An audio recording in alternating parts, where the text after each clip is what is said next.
Hey folks, Adam here. Thanks for coming by, and a little preface to this video before we get started. Side note, I want to thank everybody that came by and watched the family stuff update video and wished my mom well. It's just one of those things that it may never truly be better, but we just hope it doesn't get worse any quicker than it has to. And sometimes, you got to go into the hospital a couple times a year, and this was one of them. So, anyway, she's home. She's doing pretty good, and also wanted to say thanks to everybody that wished congratulations to my sister for the new baby being born, a little girl. Her name's Madison Riley, and she's 2 or 3 days old now, and she's doing well. And I just wanted to thank everybody for wishing my family well, and I really appreciate it. So let's get into this pickup video. I know it's not too big and too grand, but it's what I got, and I got a package on the way, and we just might try to do some pickups this weekend if we can, but it just depends on what they have, because I'm only pretty much buying boxed games anymore, so unless they're complete or at least boxed, I'm not picking them up. So it makes it a little harder because they're a little harder to come by, but I do pretty good. I ain't complaining. So anyway, let's get into this video. Let's go. Hey folks, back at Vintage Stock, Blue Springs. It's after work. I'm going to see what they got. Let's go ahead and check it out.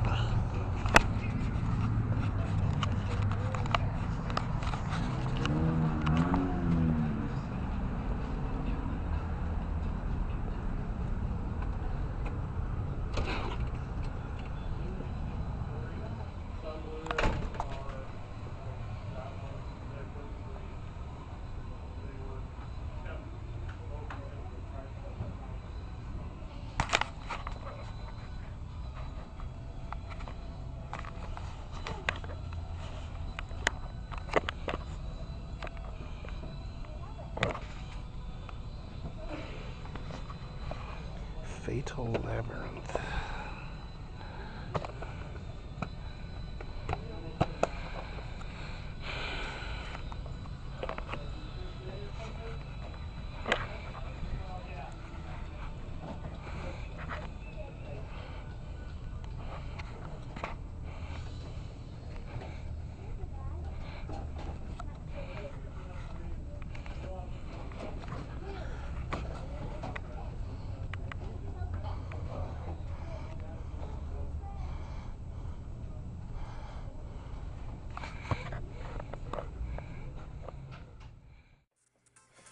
Alright folks, we made it back from Blue Springs store, just a little after work excursion. Didn't find a whole lot. I actually left one thing in the bag, excuse me.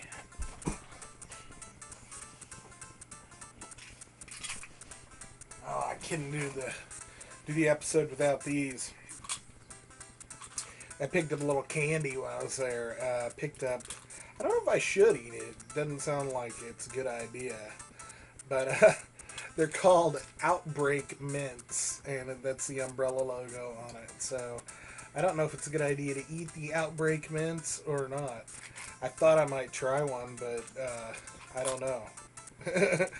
Anyway, we picked this up. Yeah, it's kind of pricey, but it's a metal tin, so, it was worth it.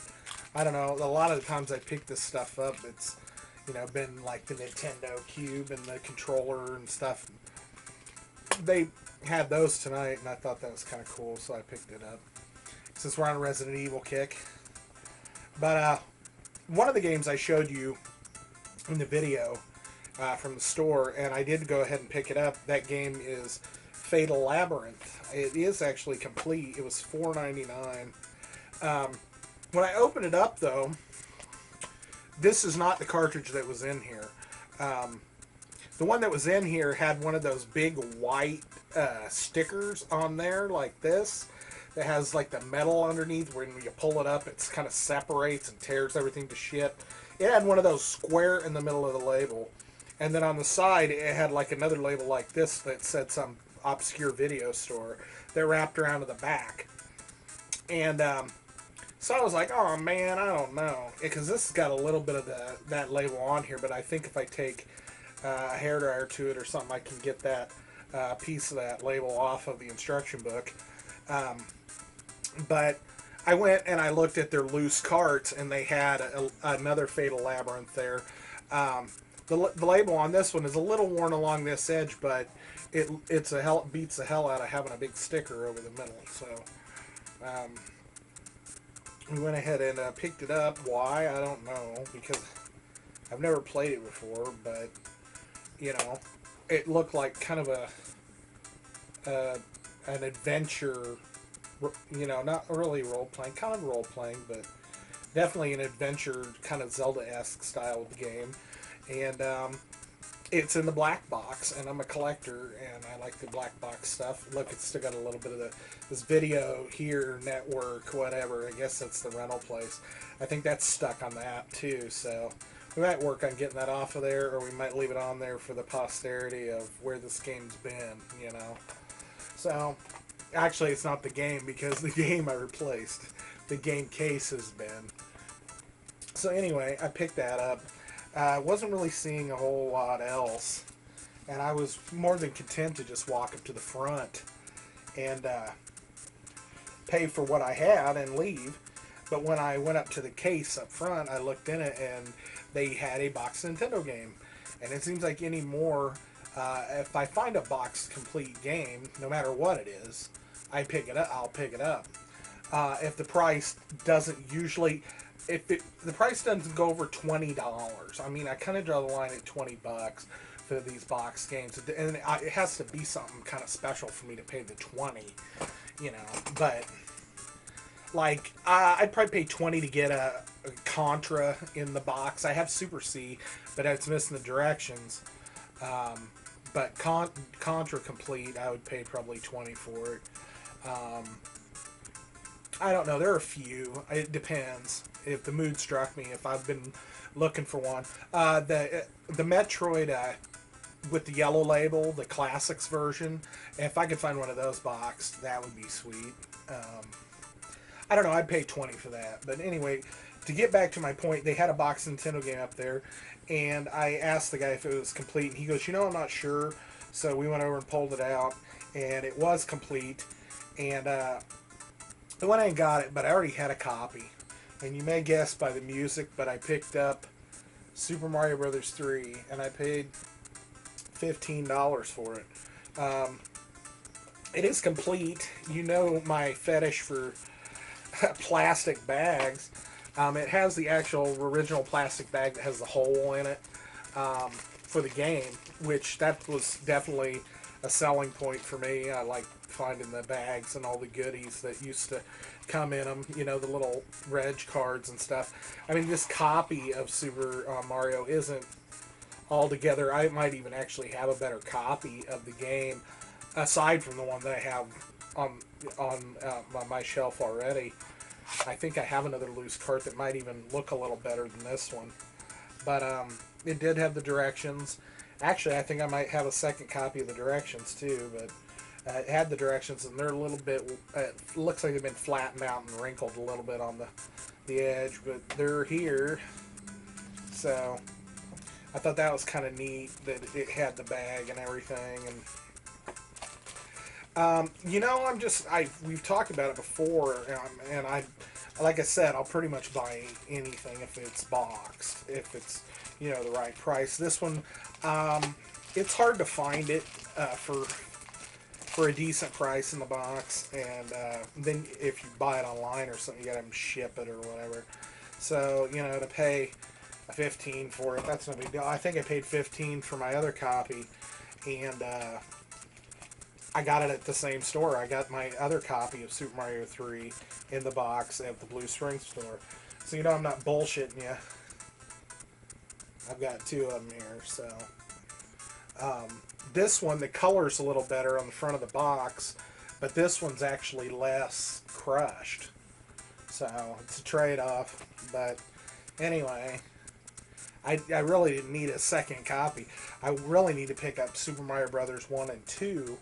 I would really like to get a Super Mario Brothers 1 sealed, but they can go for around $200. But you know, that's the game that really started it all for everybody. You know, with Super Mario Brothers 1. I mean, at least for that Nintendo generation that I came from. I mean, every single system they sold came with Super Mario Brothers, and you know, that's the whole thing. Originally, they had the Rob the Robot, and they were going to do all that stuff with it, and it never happened because Mario became such a force in the United States and across the world. And it was released with every single console. Everybody had it, and everybody played it. And that first Mario game just, in my opinion, is one of the best games ever made. You know, people love Mario 3. I was never a huge Mario fan after 3. And 3 is not my favorite of the first 3 games. Mario Brothers 2 is my favorite. And I know it's a Doki Doki Panic ripoff from the Japanese game, but I still like it. Yeah, and it maybe because it was so different from the linear kind of. It felt like you had places you could explore and stuff into, and one felt just so straight across, you know, well, side to side. 3 kind of went back to that a little bit, but people like that. I liked having to go, you know, up and down and left and right in the caves and digging the sand and all that. I thought it was neat. I thought the different characters were neat and stuff. I didn't really care who the end boss was, you know, or anything like that. It was just one of those things that it's still one of my favorites, and I've only ever seen one box copy of it, and it was complete, but the box was torn to crap. Half of it was ripped off, and the whole top panel like was missing, and then it had part of the back was ripped off. I was like, I'm not paying for that. That's beyond my scale. Yeah, that was beyond my poor, you know. And I don't even buy the stuff in the poor condition on my scale. Fair is as low as I'll go, and it's got to be a pretty damn good deal. So anyway, I'm gonna sign off. That was the Super Mario Brothers Mario Madness. Picked up a second Super Mario 3. Need to work on getting the other 2. I'd be happy with Super Mario Brothers 1 that's not sealed. You know, just get one in the box. Probably not. It depends. Sometimes online, it's different than when I'm paying with cash. It's like when I have the cash, I kind of am more frugal with it. But when I'm paying with my card, I'm willing to spend a little more. So if I was going to buy Mario online and they had a decent box copy for about, you know, $25 or something, I might go ahead and get it. But I think I've seen a couple for like 17 or 18, but then you got to pay your shipping and stuff. So anyway, those are my problems with my collection. So I'm going to sign off. Thanks for coming by, folks. See you next video. Any and all new subscribers, I hope you can stand it. And we'll keep making them if you keep taking them. So talk to y'all later. Bye.